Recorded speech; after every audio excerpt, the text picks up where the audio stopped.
Former President Donald Trump will appear in a federal courthouse in Miami on Tuesday as he faces a second indictment. This time, the Department of Justice accuses the former president of improperly handling classified national security documents that were taken to Mar-a-Lago when he left the White House. News Channel 8's Trevor Sahaki is live in the Tampa News Center to break down the impact of some of these charges. Trevor? Jack Allison, a political science professor I spoke with, said this indictment is having more of an effect on voters than the one in New York. People are wanting to take a closer look. But for the rest of the dozen Republican candidates for president, Trump continues to dominate the conversation.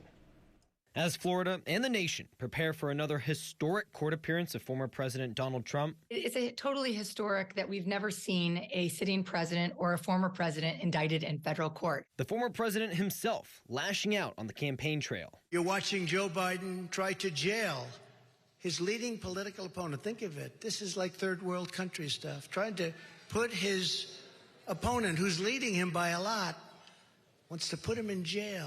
And Democrats urging people to let the justice system do its job. No one is above the law, including Donald Trump.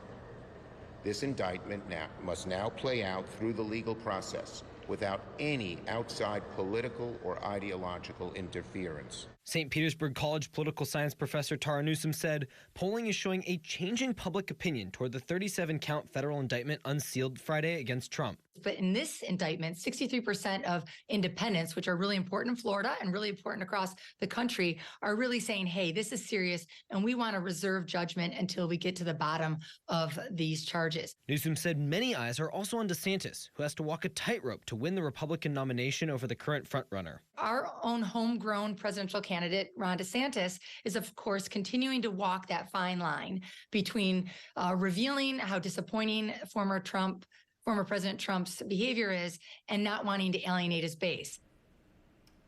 Most of the Republican Party has coalesced around the former president as well, criticizing the Department of Justice.